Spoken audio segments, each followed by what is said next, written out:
ಗಾದೆ ಮಾತುಗಳು. ಒಗ್ಗಟ್ಟಿನಲ್ಲಿ ಬಲವಿದೆ, ಒಗ್ಗಟ್ಟಿನಲ್ಲಿ ಬಲವಿದೆ. ಕನ್ನಡದ ಅದ್ಭುತವಾದಂಥ, ತುಂಬ ಪ್ರಸಿದ್ಧವಾದಂಥ ಈ ಗಾದೆ ಮಾತುಗಳು ಇಷ್ಟ ಆಗಿದ್ದಲ್ಲಿ ವಿಡಿಯೋಕ್ಕೆ ಒಂದು ಲೈಕ್ ಮಾಡಿ, ಶೇರ್ ಮಾಡಿ, ಸಬ್ಸ್ಕ್ರೈಬ್ ಮಾಡಿ. ಒಗ್ಗಟ್ಟಿನಲ್ಲಿ ಬಲವಿದೆ ಅಂದರೆ ಎಲ್ಲರೂ ಒಟ್ಟಾಗಿದ್ದಾಗ ನಮ್ಮಲ್ಲಿ ಶಕ್ತಿ ಹೆಚ್ಚಾಗಿರುತ್ತದೆ ಎಂಬುದು ಇದರ ಅರ್ಥ. ಒಗ್ಗಟ್ಟಿನಲ್ಲಿ ಬಲವಿದೆ. ದೂರದ ಬೆಟ್ಟ ಕಣ್ಣಿಗೆ ನುಣ್ಣಗೆ. ಇದರ ಅರ್ಥ, ನಾವು ದೂರದಲ್ಲಿರುವ ವಸ್ತು ನಮ್ಮ ಕಣ್ಣಿಗೆ ತುಂಬ ಸುಂದರವಾಗಿ ಕಾಣುತ್ತೆ. ನಾವು ಅದರ ಹತ್ತಿರ ಹೋಗಿ ಅದರಲ್ಲಿ ಏನಿದೆ ಅಂತ ನೋಡಿದಾಗ ಗೊತ್ತಾಗತ್ತೆ ನಮಗೆ ಅದರಲ್ಲಿ ಇರೋದು ಎಲ್ಲ ಸತ್ಯಗಳು. ಆದರದಿಂದ ದೂರದ ಬೆಟ್ಟ ಯಾವಾಗಲೂ ನೋಡುವುದಕ್ಕೆ ಕಣ್ಣಿಗೆ ಚಂದ.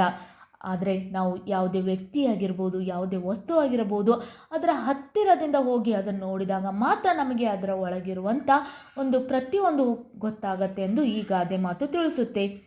ಗಿಡವಾಗಿ ಬಗ್ಗದು ಮರವಾಗಿ ಬಗ್ಗಿತೆ. ಈ ಗಾದೆ ಮಾತಿನ ಅರ್ಥ, ಒಂದು ಗಿಡವಿದ್ದಾಗ ಅದನ್ನು ನಮಗೆ ಯಾವ ರೀತಿ ಬೇಕೋ ಆ ರೀತಿ ಹಗ್ಗ ಕಟ್ಟಿಕೊಂಡು ಅದನ್ನು ನಾವು ನಮಗೆ ಬೇಕಾದ ರೀತಿಯಲ್ಲಿ ನಾವು ಮೇಲೆ ಎಬ್ಬಿಸಬಹುದು. ಅದೇ ರೀತಿ ಒಂದು ಚಿಕ್ಕ ಮಗುವಾಗಿದ್ದಾಗ ಅದು ನಮಗೆ ಯಾವ ರೀತಿ ಬೇಕೋ ಆ ರೀತಿ ವಿದ್ಯೆ, ಬುದ್ಧಿ ಎಲ್ಲವನ್ನು ನೀಡಿ ಒಂದು ಸುಂದರ ಮೂರ್ತಿ ಮಾಡೋದು ನಮ್ಮ ಕೈಯಲ್ಲಿದೆ. ಆದ್ದರಿಂದ ಗಿಡವಾಗಿ ಬಗ್ಗುದು ಮರವಾಗಿ ಬಗ್ಗಿತೆ. ನಾವು ಚಿಕ್ಕ ಮಕ್ಕಳನ್ನು ಚಿಕ್ಕನಿಂದಲೇ ಬುದ್ಧಿ ಹೇಳಿ ತಿದ್ದಿ ಅವರನ್ನು ಉತ್ತಮ ಸ್ಥಾನಕ್ಕೆ ತರಬೇಕೆಂಬುದು ಈ ಗಾದೆ ಮಾತು ತಿಳಿಸುತ್ತದೆ. ಓದು ಒಕ್ಕಾಲು, ಬುದ್ಧಿ ಮುಕ್ಕಾಲು. ದೇಶ ಸುತ್ತಿ ನೋಡು, ಕೋಶ ಓದಿ ನೋಡು. ಇದರ ಅರ್ಥ ಇಷ್ಟೇ. ದೇಶ ಸುತ್ತಿ ನೋಡಿದಾಗ ಪ್ರತಿಯೊಂದು ದೇಶದಲ್ಲಿ ಯಾರು ಜನಾಂಗ ಹೇಗೆ, ಯಾವ ಭಾಷೆ ಹೆಂಗೆ, ವೇಷಭೂಷಣ ಪ್ರತಿಯೊಂದು ಗೊತ್ತಾಗತ್ತೆ. ಅದೇ ರೀತಿ ಕೋಶ ಓದಿ ನೋಡು. ನಾವು ಒಂದು ಪುಸ್ತಕ ಮೇಲಿಂದ ನೋಡಿದರೆ ಅದರೊಳಗೆ ಏನಿದೆ ಎಂದು ಅರ್ಥವಾಗುವುದಿಲ್ಲ. ಅದರೊಳಗೆ ಪುಸ್ತಕ ಓದಿ ನೋಡಿದಾಗ ನಾವು ಪ್ರತಿಯೊಂದನ್ನು ಅರ್ಥ ಮಾಡಿಕೊಳ್ಳಲು ಸಾಧ್ಯ.